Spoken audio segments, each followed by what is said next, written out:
अच्छा, तो स्टार्ट करते हैं आज की क्लास। और आज हमारी ऊप सीरीज से रिलेटेड थर्ड वीडियो है ये हमारी, ठीक है। और आज हम जो है वो कुछ और ऊप के कॉन्सेप्ट्स सीखेंगे, ठीक है, जिनमें एक आध प्लेयर भी हम लोग आज कवर कर रहे होंगे, ठीक है। मैंने आपको बताया था ऊप के कॉन्सेप्ट में सबसे पहला जो इंपॉर्टेंट कॉन्सेप्ट है वो है क्लास का। क्लास मैंने आपको एक्सप्लेन करी। क्लास कहते हैं क्लासिफिकेशन को या ब्लूप्रिंट को। किसको? ब्लूप्रिंट को, जिसमें एक real members of objects exist कर सकते हैं। जैसे human is a class, but Sami, Tayyab, Maaz, Saad are objects of the human class. इसी तरह आपके पास आउटपुट डिवाइसेस, स्पीकर्स, स्क्रीन्स, ये सब आपके पास ऑब्जेक्ट्स हैं किस क्लास के? आउटपुट डिवाइसेस क्लास के। किसके? Output devices. तो क्लास इज अ कैटेगरी, और ऑब्जेक्ट जो है वो आपके पास एक रियलिटी बेस्ड ऑब्जेक्ट जो उस कैटेगरी में एग्जिस्ट करता हो उसे हम ऑब्जेक्ट कहते हैं। हर ऑब्जेक्ट जब क्रिएट किया जाता है तो वो अपनी क्लास से अपनी प्रॉपर्टीज और मेथड्स लेके क्रिएट होता है। यानी अपनी खुद की जाती प्रॉपर्टीज और मेथड्स लेके वो क्रिएट होता है। अब एक ह्यूमन क्लास जो है वो क्रिएट हुई, ठीक है, जिसमें पता था कि भाई ह्यूमन के दो हाथ होंगे, एक सर होगा, ह्यूमन का नाम होगा, ह्यूमन की हाइट होगी, ह्यूमन की एज होगी। लेकिन जब एक ह्यूमन क्रिएट हुआ तो वो ये सब चीजें लेके पैदा हुआ with different values. It means के क्लास में ये तो डिफाइंड है कि क्या क्या होगा, लेकिन उसकी वैल्यूज क्या होंगी वो हमें डिफाइंड नहीं। वो जब डिफाइन की जाती है जब उसका ऑब्जेक्ट क्रिएट होता है। सभी जाग जाओ, ठीक है। और ऑब्जेक्ट क्या होता है? Instance of a class. Object क्या होता है? इंस्टेंस ऑफ अ क्लास, यानी existence of a class in reality. Instance of a class क्या कहलाता है? ऑब्जेक्ट कहलाता है। एक क्लास में क्या होते हैं? मेंबर्स होते हैं। मेंबर्स कौन कौन से होते हैं? पहला मेंबर आपके पास होता है प्रॉपर्टीज। क्या होती है? प्रॉपर्टीज। और दूसरा मेंबर मेथड्स। ठीक है, मैंने आपको बताया था कि एक क्लास से जब एक ऑब्जेक्ट बनता है तो उसके पास दो ही चीजें होती हैं, उसकी करेक्टरिस्टिक्स, प्रॉपर्टीज, और उस वो क्या फंक्शनैलिटी परफॉर्म करता है, यानी उसके मेथड्स। हर ऑब्जेक्ट के पास यही होता है। ऐसे ही इसी तरह प्रोग्रामिंग में भी सेम है, ठीक है। अब हम क्या करेंगे? हम क्या कहते हैं? प्रॉपर्टीज और मेथड्स को एक क्लास के मेंबर्स, या ऑब्जेक्ट बनेगा तब भी हम उसे मेंबर्स ही कहेंगे। क्या कहेंगे? मेंबर्स। लेकिन स्पेसिफिकली बोलेंगे तो प्रॉपर्टीज, फंक्शंस को मेथड्स। प्रॉपर्टीज को क्या कहते हैं? वेरिएबल्स, समझने के लिए। लेकिन कहोगे नहीं, कई इंटरव्यू में मत बोल देना कि जो प्रॉपर्टीज होते हैं वो वेरिएबल्स होते हैं, उन्हें आप प्रॉपर्टी ही कहोगे, ठीक है। और मेथड्स यानी फंक्शंस होते हैं। क्या होते हैं? फंक्शंस। इन्हें हम कहते हैं क्लास के मेंबर्स या बनने वाले ऑब्जेक्ट के मेंबर्स, ठीक है। अब मैं फॉर एग्जांपल अगर एक क्लास बनाऊं, किस नाम से? ह्यूमन नाम से। किस नाम से? ह्यूमन नाम से। एक ह्यूमन में क्या हो सकता है सर? ह्यूमन में नेम हो सकता है। क्या हो सकता है? नेम हो सकता है। ह्यूमन की एज हो सकती है, ह्यूमन की CNIC हो सकता है, वगैरह वगैरह, ठीक है। अब मैंने आपको बताया था कि एक्सेस मॉडिफायर आपको यूज करना पड़ेगा, पब्लिक, ठीक है। अगली क्लास में हम लोग ये टॉपिक भी कवर कर लेंगे इनकैप्सुलेशन का, जिसमें हम ये पब्लिक, प्राइवेट और प्रोटेक्टेड के कॉन्सेप्ट पढ़ रहे होंगे। क्लियर है सबको? ठीक है। अच्छा, अब यहाँ पर हम लोगों ने कितनी प्रॉपर्टीज डिफाइन की हैं? तीन। जो किस क्लास की हैं? ह्यूमन क्लास की। किस क्लास की है? ह्यूमन क्लास की। लेकिन इसकी वैल्यू डिफाइंड नहीं है। भाई ह्यूमन बनेगा तो उसमें ये होगा, आपने मैप डिफाइन कर दिया, लेकिन उसकी वैल्यूज डिफाइन तब की जाएंगी जब एक ऑब्जेक्ट उस क्लास का रियलिटी में बनेगा, उस कैटेगरी में एक रियलिटी ऑब्जेक्ट बनेगा। और वो कैसे बनता है? न्यू, और फिर आता है आपके पास क्लास का नाम, और आपके पास टर्मिनेटर आ जाता है, और फिर हम इसे एक वेरिएबल में रख लेते हैं जिसको हम कुछ भी नाम दे सकते हैं, ठीक है। तो ये आपके पास ह्यूमन वन क्या हो गया? एक ऑब्जेक्ट हो गया। This is the object. अब ये बनने वाला ऑब्जेक्ट अपने साथ इस क्लास की अपनी खुद की जाती प्रॉपर्टीज लेके क्रिएट हुआ है। दूसरा ऑब्जेक्ट बनाओगे उसकी प्रॉपर्टीज अलग होंगी, तीसरा ऑब्जेक्ट बनाओगे उसके लिए प्रॉपर्टीज अलग होंगी। कभी भी एक दूसरे के साथ ये कॉन्फ्लिक्ट नहीं करेंगे, क्योंकि जिस ऑब्जेक्ट के लिए बनाओगे और जिस ऑब्जेक्ट में डिफाइन करोगे वो उसी के लिए डिफाइंड होंगी। अब आप किसी भी ऑब्जेक्ट में से उसकी प्रॉपर्टी को कैसे एक्सेस करोगे, या मेथड को? सिंगल एरो ऑपरेटर के जरिए। इसको हम मेंबर एक्सेसर भी कहते हैं। क्या कहते हैं? मेंबर एक्सेसर। अब देखो, नेम और एज और CNIC आ रहा है। मैंने कहा जो ह्यूमन वन होगा उसका नाम क्या होगा? उसका नाम होगा अलीजर। क्या नाम होगा? अलीजर। फिर मैंने कहा जो ह्यूमन वन होगा कौन होगा? ह्यूमन वन, उसकी एज क्या होगी? उसकी एज होगी 17। फिर मैंने बोला जो ह्यूमन वन होगा उसका जो CNIC होगा, क्या होगा? CNIC सर वो क्या होगा? वो कुछ भी हो सकता है, लेट सपोज। डन है। आपने एक पहले ह्यूमन ऑब्जेक्ट की तीनों वैल्यूज डिफाइन कर दी, लेकिन इसका मतलब ये तो नहीं है ना कि दूसरा बनने वाला ह्यूमन इसी वैल्यूज के साथ क्रिएट होगा। वो अलग वैल्यूज के साथ क्रिएट होगा, जैसे कि हमने लास्ट क्लास में देखा था। ठीक है, अगर मुझे प्रिंट करना है तो मैं प्रिंट कर सकता हूँ, लाइक सपोज मैं ह्यूमन वन का नाम प्रिंट कर दूं। क्या प्रिंट कर दूं? ह्यूमन वन का नाम। तो मैं देख सकता हूँ कि मेरे पास क्या चीजें चल रही हैं। जैम्प ओपन करते हैं, अपाची ओपन करेंगे ताकि हम PHP को एग्जीक्यूट करके देख सकें। ये लाजमी सीखना है, इसके बगैर आप लारावेल नहीं सीख सकते, तो कोई भी इसे इग्नोर नहीं करेगा। It's not 88, it's 80। तो आपके सामने लीजर प्रिंट हो चुका है। ठीक है, अब इसी तरह अगर मैं ये पूरा ऑब्जेक्ट रिपीट करूं, ठीक है, और इस दफा मैं अपने ऑब्जेक्ट का नाम ह्यूमन टू रख दूं। क्या रख दूं? क्या रख दूं? Human two. और इस दफा मैं ह्यूमन टू का नाम प्रिंट करूं और इस दफा मैं नाम कर दूं तैयब। क्या नाम कर दूं?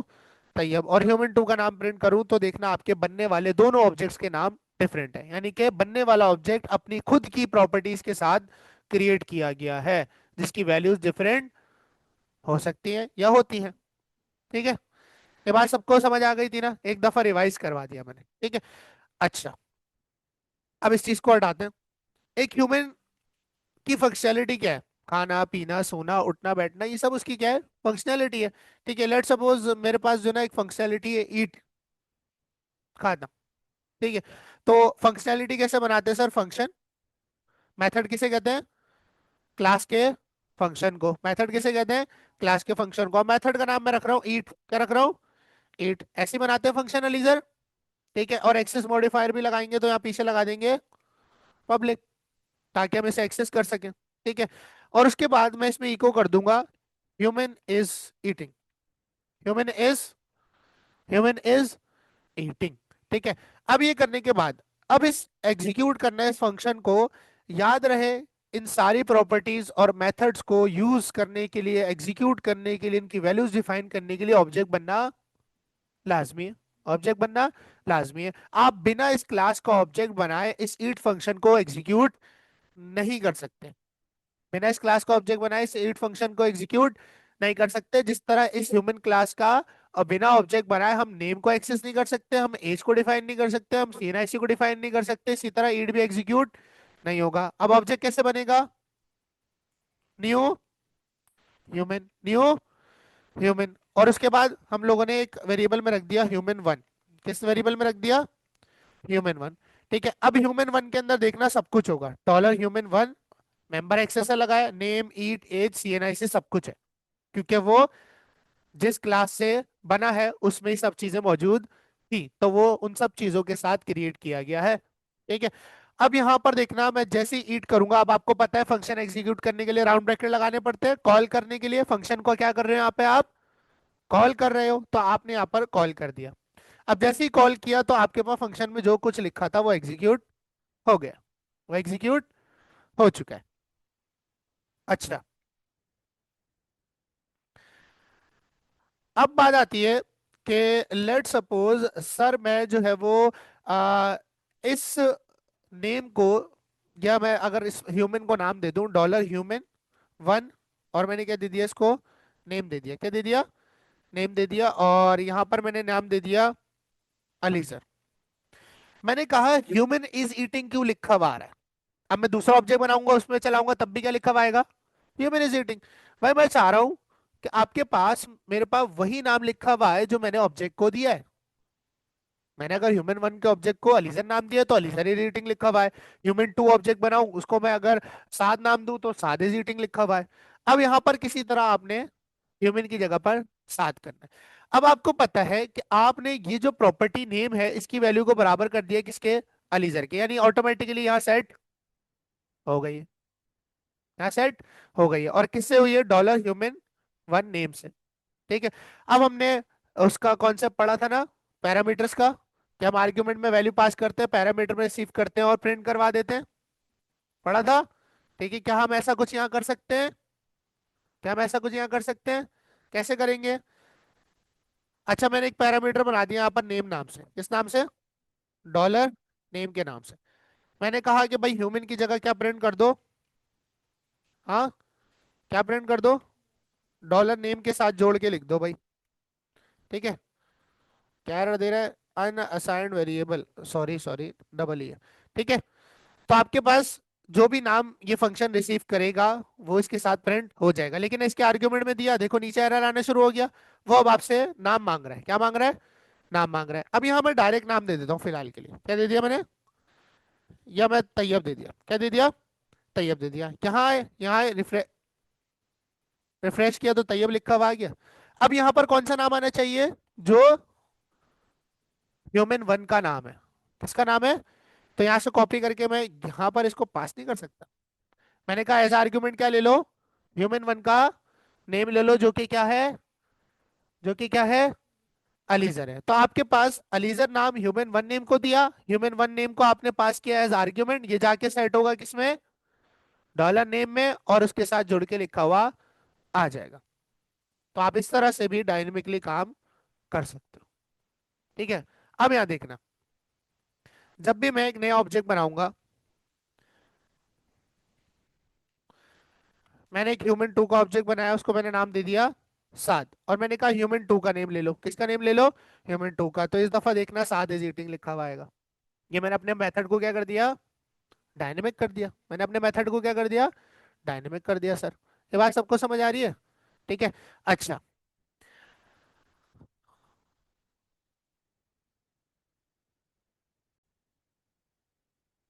अच्छा, अब देखो मैंने आपको बताया कि जितने भी मेथड्स आप बनाते हो, अभी फिलहाल तक की जो नॉलेज आपके पास है उसके मुताबिक आप जितने भी मेथड्स बनाते हो, वो ऑब्जेक्ट बनने के बाद कॉल कराए जाए तभी चलेंगे।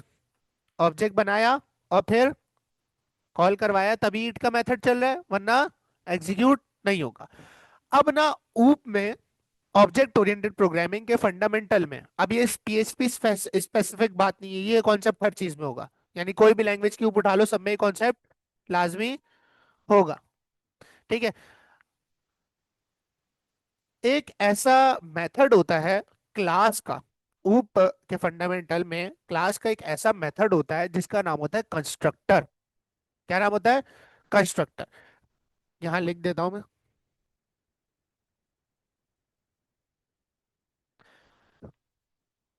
वैसे उसका नाम, जो नाम होता है कंस्ट्रक्टर बोलते हैं पूरा, लेकिन जो असली नाम है वो अंडरस्कोर अंडरस्कोर कंस्ट्रक्ट होता है।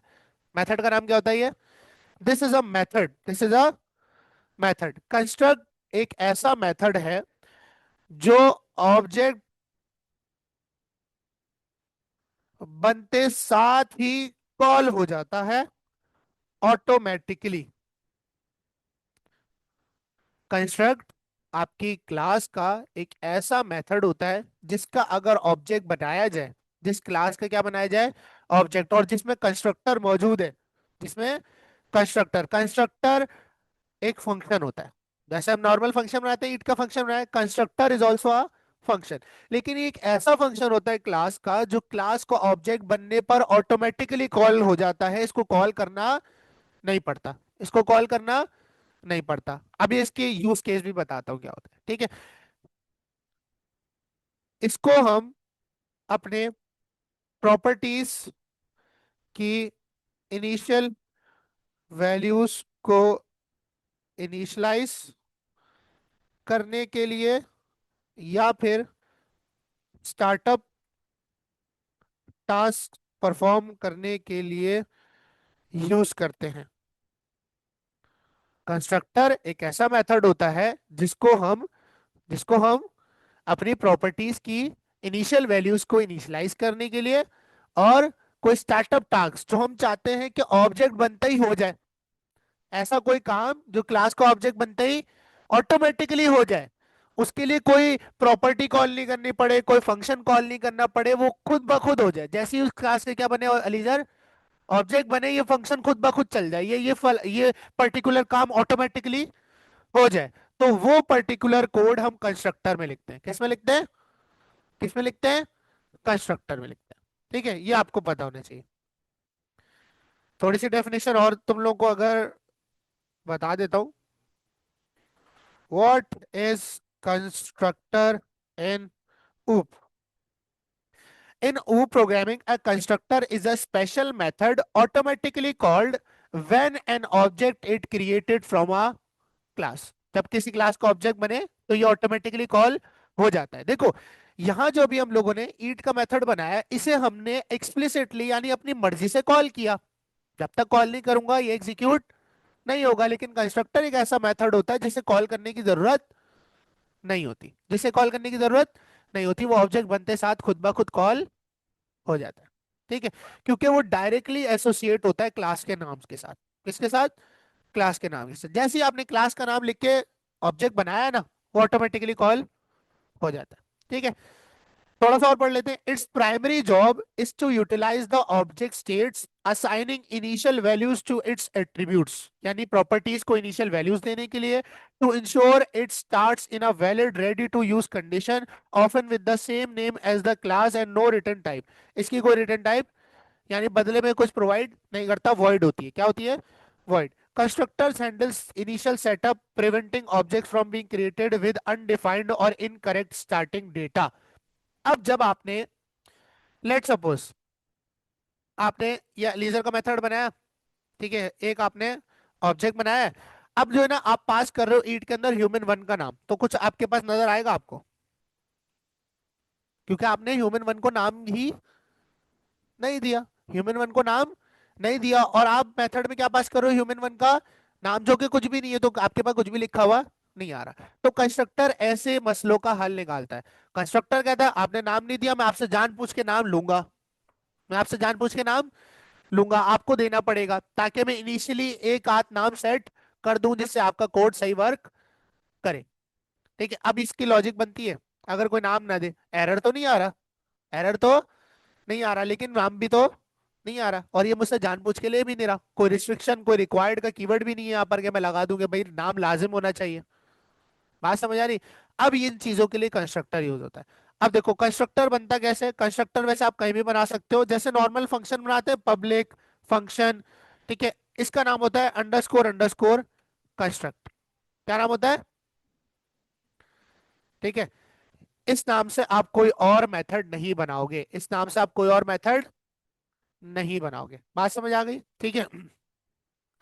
अच्छा, अब मैंने बोला कि एक ऐसा फंक्शन होगा जो ऑटोमेटिकली कॉल हो जाएगा जब क्या होगा? जब जब इस क्लास का ऑब्जेक्ट बनेगा, जब जब मैंने कहा इको कर दो और इसमें लिख दो constructor is called, constructor is called. ठीक है, अब यहां देखो मैं ये वाली चीज हटा देता हूं। मैंने सिर्फ इस क्लास का क्या बनाया हुआ है? अलीजर ऑब्जेक्ट बनाया है। ना मैंने नेम को कोई वैल्यू दी है, ना मैंने एज को कोई वैल्यू दी है, ना मैंने सीनाइसी को कोई वैल्यू दी है, ना मैंने कंस्ट्रक्टर को कॉल किया, ना ही मैंने ईट को कॉल किया है कुछ? तो कुछ भी नहीं आना चाहिए। नहीं आएगा? क्या आएगा? कंस्ट्रक्टर इज कॉल्ड शो होगा, क्योंकि कंस्ट्रक्टर एक ऐसा स्पेशल मेथड होता है क्लास का जो ऑब्जेक्ट बनने पर ऑटोमेटिकली एग्जीक्यूट हो जाता है। जैसे ही आपने ये ऑब्जेक्ट बनाया है ये खुद ब खुद कॉल हो जाएगा, यानी इसमें जो कुछ कोड लिखोगे वो ऑटोमेटिकली कॉल हो जाता है। ठीक है, यहाँ रिफ्रेश किया तो आपके सामने देखो कंस्ट्रक्टर इज कॉल्ड लिखा हुआ आ गया, जबकि मैंने इसको एक्सप्लिसिटली कॉल समी नहीं किया। इसको तो ऐसा करना चाहिए था ना, डॉलर ह्यूमन वन, और मैं यहाँ पर आता और अंडरस्कोर कंस्ट्रक्ट को ऐसे कॉल करता। कर सकते हो, लेकिन इसकी जरूरत नहीं है क्योंकि ऑटोमेटिकली कॉल हो रहा है। बात समझ आ रही है? ठीक है। अच्छा, अब किस तरह से ये वैल्यू सेट करेगा? मैंने बोला कंस्ट्रक्टर भैया आपने क्या करना है, आपने जो है ना इस एरर से बचने के लिए कि ईट में कोई ना कोई नाम आए, खाली ना जाए, कोई ना कोई नाम जाए। जैसे ही तुम्हारा ऑब्जेक्ट बने ना, तो तुमने कोई ना कोई नाम दे देना है। किसको दे देना है? डॉलर नेम को। डॉलर नेम एक प्रॉपर्टी है। डॉलर नेम क्या है? प्रॉपर्टी है। अच्छा, जब कंस्ट्रक्टर कॉल होगा तो मैं क्या कर रहा हूँ? डॉलर नेम को क्या दे देना? क्या दे देना? एक नाम दे देना, तैयब। क्या नाम दे देना? तैयब। मतलब कि इसको बताने की जरूरत नहीं पड़ेगी, जैसे ऑब्जेक्ट बनेगा ये हो जाएगा, क्योंकि ईट को कॉल करने के लिए लाजमी ऑब्जेक्ट बनाना पड़ेगा। और जब ऑब्जेक्ट बनेगा तो कंस्ट्रक्टर कॉल होगा, कंस्ट्रक्टर क्या करेगा? डॉलर नेम को असाइन कर देगा, क्या? तैयब। तो अब पहले से डॉलर नेम में एक वैल्यू मौजूद है, पहले से डॉलर नेम में एक वैल्यू मौजूद है। अब यहाँ देखो, अब यहाँ पर आए और मैंने कहा डॉलर ह्यूमन वन में जाओ और ईट का मेथड चलाओ। किसका मेथड चलाओ? ईट का। और उसका नाम, उसको उसके अंदर जो नाम जाएगा ना वो होगा ह्यूमन वन का नेम। किसका नेम होगा? ह्यूमन वन का नेम होगा। ठीक है, हो गया। अब क्या आना चाहिए ईट मेथड में? क्या आना चाहिए? Tayyab is, Tayyab is eating लिखा हुआ आना चाहिए। लेकिन अभी भी कुछ भी नहीं आ रहा। सोचो। तो भाई मुझे कौन बताएगा कि जब सर कंस्ट्रक्टर कॉल हो गया, डॉलर नेम को वैल्यू दे दी गई, तो फिर यहां पर क्यों नहीं प्रिंट हुई? अब मैं आपको बताता हूं कि आपके पास ये जो डॉलर नेम की प्रॉपर्टी है, ये जो डॉलर नेम की प्रॉपर्टी है, ये क्लास की प्रॉपर्टी है। और ये डॉलर नेम एक पैरामीटर है। ये डॉलर नेम क्या है? एक पैरामीटर है। हम तो इको में किसको प्रिंट कर रहे हैं? पैरामीटर को। हम तो प्रॉपर्टी को प्रिंट कर ही नहीं रहे। बेवकूफो कौन बोलेगा? मैं तो डबल ई वाला नेम प्रिंट कर रहा हूं। उसका नाम क्या है? सिंगल ई वाला है। अच्छा सर, अब इस पैरामीटर की जरूरत, इस पैरामीटर की जरूरत नहीं है क्योंकि इसी में मौजूद है ना। पैरामीटर देने की जरूरत नहीं है। अच्छा, यहां पर मैंने नेम पास कर दिया। अब आ रहा है यहाँ पर एरर, जबकि डॉलर नेम है ना, क्लास के अंदर ही तो हूँ और वो ग्लोबली बना हुआ है। तो क्या कह रहा है? Undefined variable dollar name. Variable और प्रॉपर्टी दोनों अलग चीजें होती हैं। वेरिएबल और प्रॉपर्टी दोनों, ये जो डॉलर नेम है ये ईट का डॉलर नेम वेरिएबल है, और ये जो डॉलर नेम है ये प्रॉपर्टी है ह्यूमन क्लास की। ये दोनों डॉलर नेम सेपरेट हैं। ये दोनों डॉलर नेम क्या है? सेपरेट है। अब आप चाह रहे हो कि जो क्लास की प्रॉपर्टी डॉलर नेम है वो प्रिंट हो जाए इस फंक्शन में। अब किसी भी क्लास के अंदर रहते हुए, गौर से सुनना, गौर से, किसी भी क्लास के अंदर रहते हुए उसकी अपनी प्रॉपर्टी या मेथड को यूज करना हो। अब देखो, इसी क्लास के अंदर रहते हुए मैं डॉलर नेम की प्रॉपर्टी को प्रिंट करना चाह रहा हूं, मतलब सेम क्लास के अंदर उसी की अपनी प्रॉपर्टी को यूज करना चाह रहा हूं। क्लास के अंदर, ऑब्जेक्ट के अंदर नहीं बोल रहा। किसके अंदर यूज कर रहा हूं मैं? डायरेक्ट क्लास में। किसी भी क्लास के अंदर उसकी प्रॉपर्टी को या मेथड को डायरेक्टली यूज करना हो तो हम एक स्पेशल कीवर्ड का यूज करते हैं क्लास की, जिसका नाम है डॉलर दिस। क्या नाम है? Dollar this.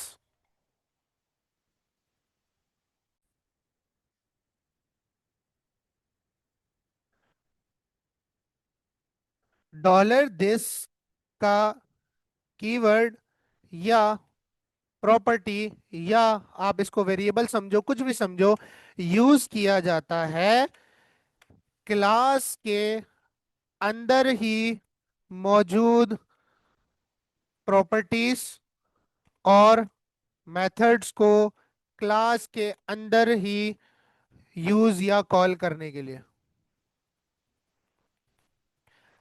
मैं क्लास के अंदर इस प्रॉपर्टी को डायरेक्ट डॉलर नेम लिखकर यूज नहीं कर सकता।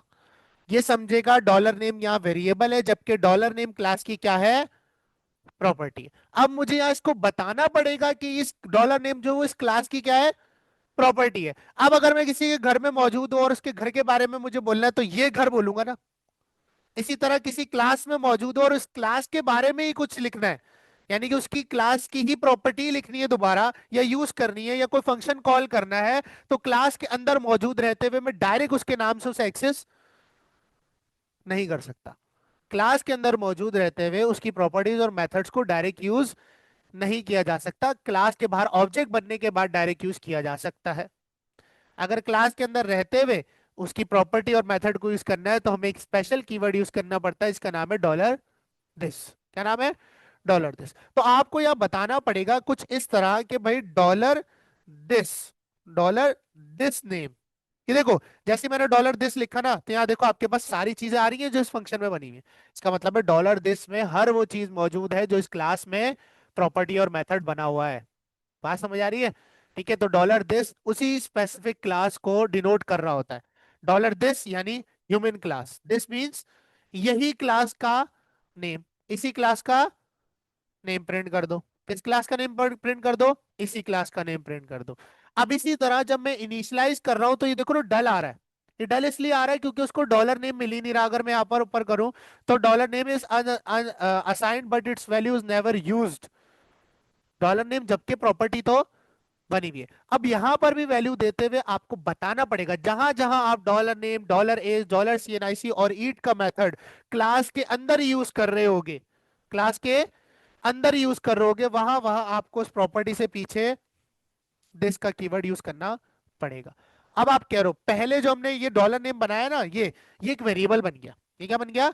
वेरिएबल। ये जो तैयब वैल्यू है वो इसको तो मिल गई, लेकिन इस प्रॉपर्टी को नहीं मिली। इस प्रॉपर्टी को नहीं मिली क्योंकि वो इसको डिनोट ही नहीं कर रहा, वो इसको समझ ही नहीं रहा। इसको बताना पड़ेगा कि भाई मैं डॉलर नेम वेरिएबल की बात नहीं कर रहा, मैं डॉलर नेम प्रॉपर्टी की बात कर रहा हूँ। किसकी बात कर रहा हूँ? डॉलर नेम प्रॉपर्टी की। तो मैं यहां पर लिखूंगा डॉलर दिस नेम, यानी इस क्लास का नेम क्या कर दो? तैयब कर दो। इस क्लास का नेम क्या कर दो? तैयब कर दो। और कब कर देना? जब इसका ऑब्जेक्ट बने, यानी कंस्ट्रक्टर कॉल होगा। कंस्ट्रक्टर कब कॉल होगा? जब ऑब्जेक्ट बनेगा। अब देखो जैसे ही ऑब्जेक्ट बनेगा, अब इस चीज को हटा देता हूं, जैसे ही ऑब्जेक्ट बनेगा कंस्ट्रक्टर कॉल होगा। सबसे पहले क्या कॉल होगा? कंस्ट्रक्टर। जब ऑब्जेक्ट बनता है तो उसकी तमाम प्रॉपर्टीज और मेथड्स एम्प्टी होते हैं। नेम भी एम्प्टी होगा, एज भी एम्प्टी होगी, और सीएनआईसी भी एम्प्टी होगी। ऐसा ही है।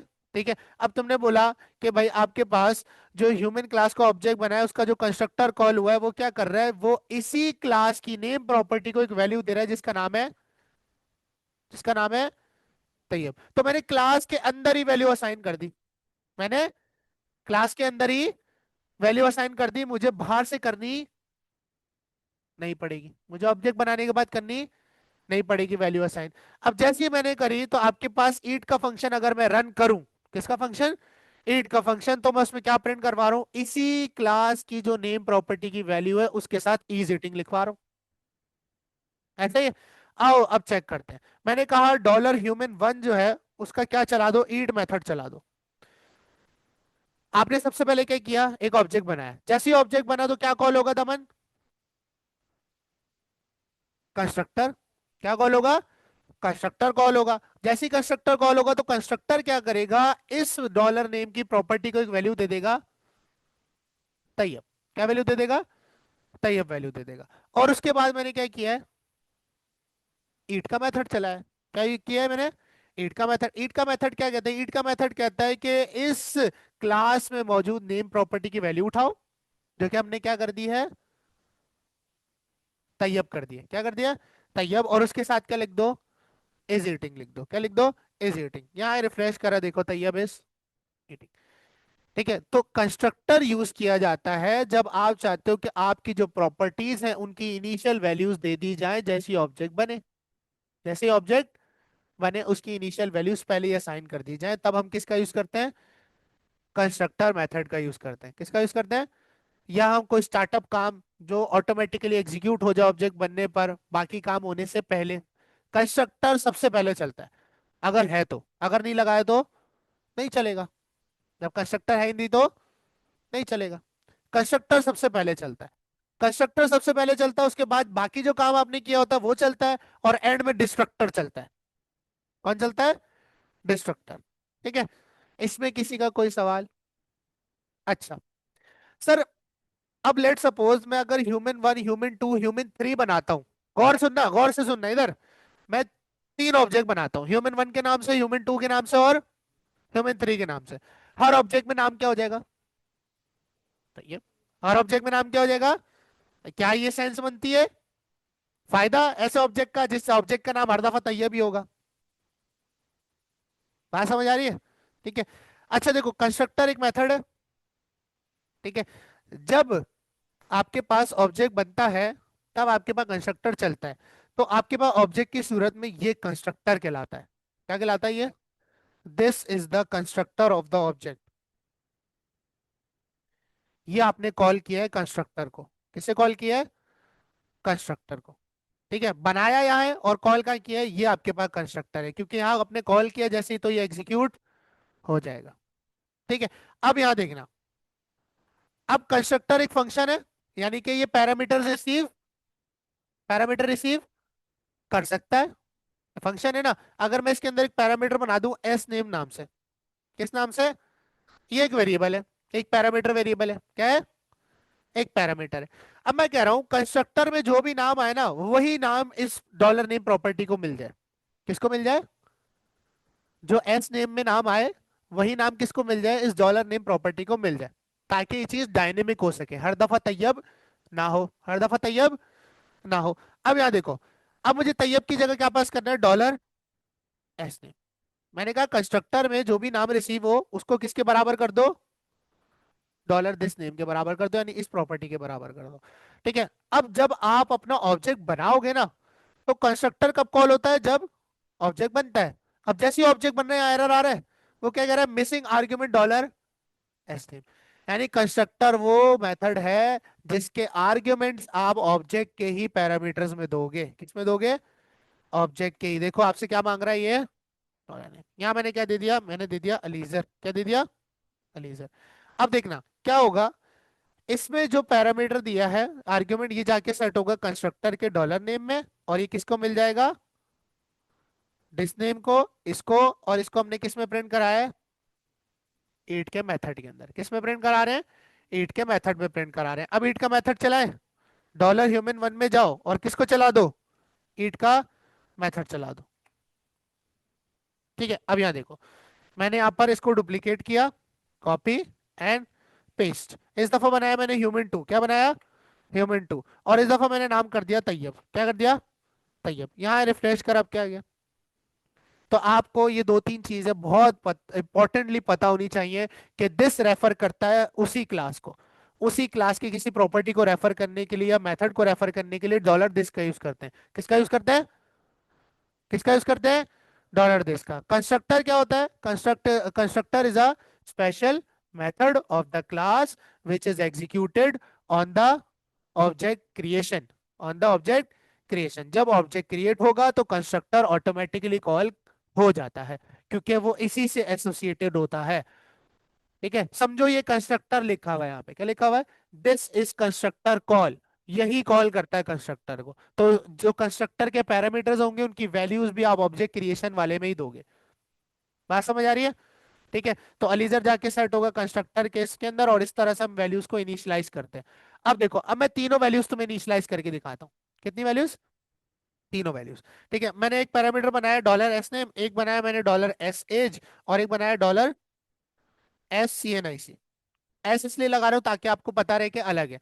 मैंने कहा इस क्लास की नेम प्रॉपर्टी को बराबर कर दो डॉलर एस नेम के, जो कंस्ट्रक्टर में दिया जाए नाम उसके। ठीक है। फिर मैंने कहा डॉलर दिस, इस क्लास की एज प्रॉपर्टी को बराबर कर दो डॉलर एस एज के। ठीक है। जो कि नीचे बनी हुई है ये रही। ठीक है। अब कंस्ट्रक्टर आप नीचे बनाओ ऊपर बनाओ कोई फर्क नहीं पड़ता। ठीक है। फिर मैंने कहा डॉलर दिस का जो एस, या सॉरी सी एन आई सी है, क्या है? सी एन आई सी है, उससे बराबर कर दो एस सी एन आई सी के। किसके बराबर कर दो? तो अब जो है ना, आपके पास जब भी आपका ऑब्जेक्ट बनेगा ना, तो लाजमी आपकी वैल्यूज इनिशियलाइज हो जाएंगी, जिससे कोई भी कॉन्फ्लिक्ट नहीं आता। कंस्ट्रक्टर यूज किया जाता है आपकी प्रॉपर्टीज को इनिशियलाइज करने के लिए ज्यादातर। किस लिए यूज किया जाता है? प्रॉपर्टीज को इनिशियलाइज करने के लिए। अब देखो, आपके पास आर्ग्यूमेंट्स कम है, तो वो आपसे एरर मांग रहा है कि भाई आपके पास एक्सपेक्टेड 3 थे और फाउंड 1 है। अब यहाँ पर आपको तीनों आर्ग्यूमेंट देने होंगे। मैंने कॉमा लगाया, मैंने एज दे दी, कॉमा लगाया, मैंने सी एन आई सी दे दिया, है ना? ठीक है। अब ये जब मैंने दे दिया ना, तो आपके पास ये सारी प्रॉपर्टीज इसको इनिशियलाइज हो चुकी हैं। इनिशियलाइज, एक तो मैं पहले एक एक करके दे रहा था, अब मैंने एक साथ दे दी। मैंने एक साथ दे दी। वो तरीका भी यूज कर सकते हो और कंस्ट्रक्टर का वे भी यूज कर सकते हो आप। ठीक है। अब ईट मेथड चलेगा। अब ईट मेथड के अंदर मुझे जो है ना तीनों चीजें प्रिंट करानी है। अब ईट मेथड की जगह मैं कर देता हूँ प्रिंट डेटा। क्या कर देता हूँ? Print data. ठीक है। अब प्रिंट डेटा में मैं तीनों चीजें प्रिंट करवाऊंगा। इसी क्लास की एज प्रॉपर्टी के नाम, ठीक है, और इसी क्लास की सी एन आई सी प्रॉपर्टी को प्रिंट कर दो। ठीक है। और ये इज ईटिंग वगैरह मैं यहाँ से हटा दूंगा, है ना? तो प्रिंट डेटा क्या करेगा? आपके पास सारा डेटा प्रिंट कर देगा। देखो फिर से सुनो, क्या हुआ? हमने एक क्लास बनाई किस नाम से? ह्यूमन नाम से। उसमें हमने एक मेथड बनाया है किस नाम से? कंस्ट्रक्ट के नाम से, जो कि कंस्ट्रक्टर मेथड है, जो कि ऑटोमेटिकली कॉल हो जाएगा जब ऑब्जेक्ट क्रिएट होगा। अब ये कंस्ट्रक्टर ना आपके पास तीन वैल्यूज एक्सेप्ट करेगा। कितनी वैल्यूज एक्सेप्ट करेगा? तीन। तीनों वैल्यूज एक्सेप्ट करेगा। जो एस टीम की वैल्यू होगी वो पुट कर देगा इस क्लास की नेम प्रॉपर्टी में, जो कि ये रही। बात समझ आ गई? ठीक है। जो एस एज है वो पुट कर देगा इस क्लास की एज प्रॉपर्टी में, और जो एस सी एन आई सी वो पुट कर देगा इस क्लास की सी एन आई सी प्रॉपर्टी के अंदर।